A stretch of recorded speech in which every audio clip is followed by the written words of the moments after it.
It was New Year's Eve, and I found myself alone. I'm 22, and I live in a quiet suburb outside the city. My parents had left for a party, trusting me to look after the house. I planned a low-key night, maybe watch some movies, and enjoy the solitude. The evening was typical at first. I made myself a simple dinner, settled on the couch, and started flipping through channels. Outside, snow was gently falling, covering the neighborhood in a blanket of white. Around 10 p.m., while immersed in a movie, I heard a faint scratching sound through the distant fireworks, coming from the front door. I paused the movie and listened. The sound persisted, like someone was trying to etch something into the wood. I cautiously approached the door and peered through the peephole. The porch was empty, just the snow gently accumulating on the steps. I shrugged it off as probably a branch or something and resumed my movie. But the scratching sound returned, this time louder, more deliberate. My heart raced a little. I wasn't scared, just puzzled. Again, I checked the door, and again, nothing was there. Feeling a bit unsettled, I decided to double-check the locks on the doors and windows. Everything was secure. I tried to convince myself it was just my imagination, or maybe the wind playing tricks. Around midnight, more fireworks began popping in the distance, their echoes filling the neighborhood. I opened the window slightly to watch, feeling a bit more relaxed. That's when I noticed footprints in the snow leading up to my front door and then veering off to the side of the house.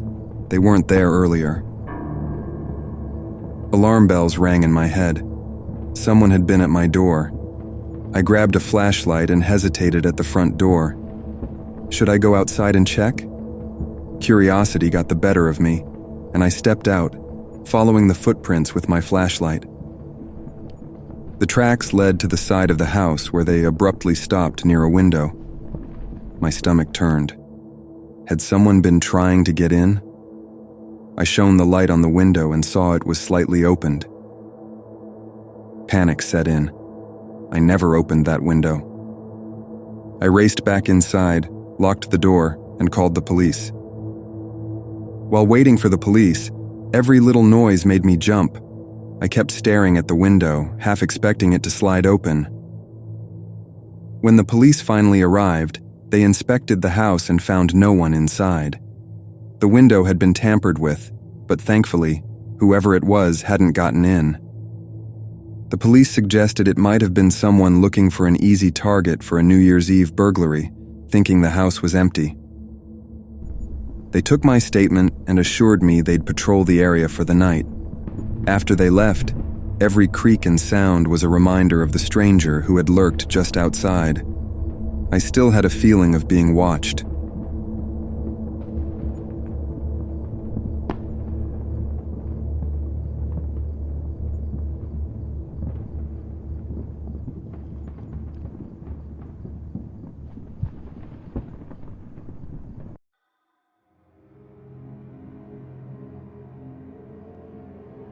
After I moved into my college dorm, I started drinking more than I ever did in high school.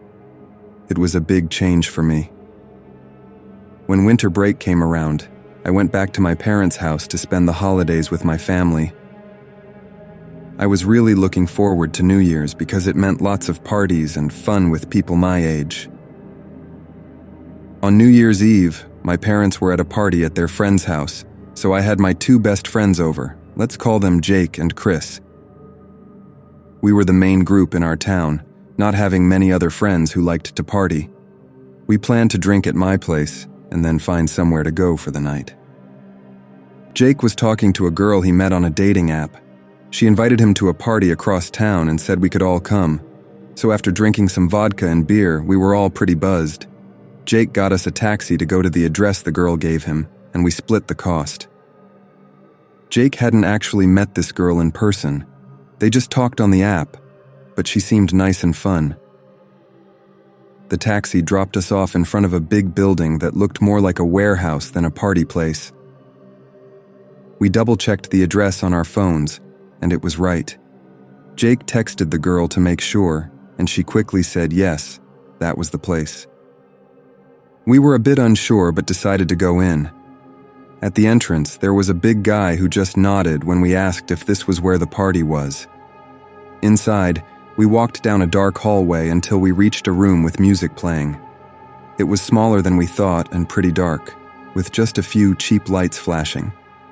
There were about 30 people, but they were mostly just standing around or sitting by themselves. We noticed there were no girls there, which was weird. We tried to talk, but the music was too loud, so we moved to a corner.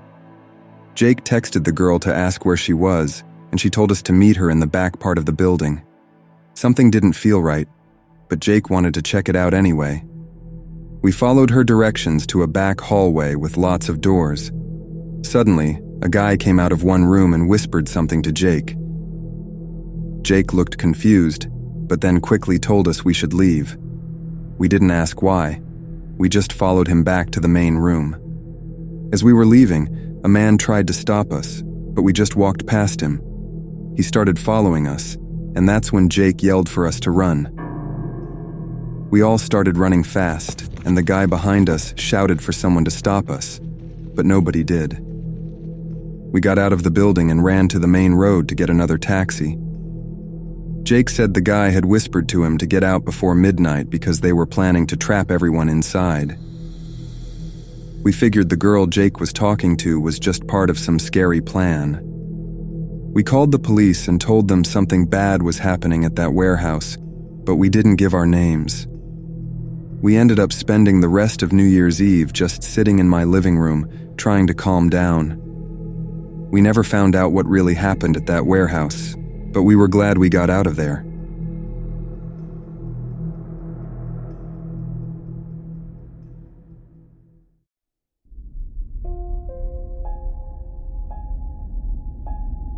On New Year's Eve of 2021, I found myself in a rather unusual situation. I was 21, and with my two best friends, Mia and Zoe, we decided to celebrate in our small college town. The plan was simple: visit a few local spots, enjoy the festive atmosphere, and welcome the new year with a bang. Our first stop was a cozy cafe known for its warm ambiance and live music. Being 21 now, we were excited to enjoy a few light drinks. The cafe was adorned with fairy lights and New Year's decorations, creating a magical setting. The atmosphere was buzzing with excitement as everyone anticipated the countdown to midnight. As the night unfolded, we made our way to a popular rooftop bar in town. The view of the city skyline was breathtaking, and the air was filled with anticipation and joy. The rooftop was crowded with people dancing, laughing, and enjoying the festive spirit. While at the bar, I noticed a guy who seemed out of place. He was alone, slightly older than us, and kept glancing over at our group. As the night progressed, his glances became more frequent and intense. Feeling uneasy, I shared my concerns with Mia and Zoe. We decided to stick close together and avoid any interaction with him. However, the stranger approached us with a friendly smile, offering to buy us a round of drinks to celebrate the new year. We politely declined, but he insisted, leaving us feeling more uncomfortable. As the countdown to midnight began, the excitement around us grew, but so did our anxiety about the stranger, who was still lingering nearby. Determined not to let him spoil our night, we decided to move to a different part of the rooftop. Right after the clock struck midnight, with cheers and fireworks surrounding us, I suddenly felt dizzy and disoriented. I whispered to Mia and Zoe that something was wrong. They immediately noticed that my speech was slurred and I was struggling to stand. Concerned, they helped me sit down, suspecting that the stranger might have tampered with my drink when we were distracted by the celebrations. Mia stayed with me while Zoe went to seek help. That's when the stranger reappeared, feigning concern and offering to help. However, his intentions didn't seem genuine. Luckily, the bar staff and security were quick to respond. They called for medical assistance and dealt with the stranger, who was now trying to make a quick exit. The ambulance arrived and confirmed that I had been drugged, but thankfully, Mia and Zoe's quick actions prevented any further harm. The police were involved, and they took the stranger into custody. It turned out he had a history of similar offenses. I spent the rest of the night in the hospital, but I was safe, all thanks to the vigilance and quick thinking of my friends. That New Year's Eve taught us a crucial lesson about safety and the importance of looking out for each other. It was a night we'd never forget.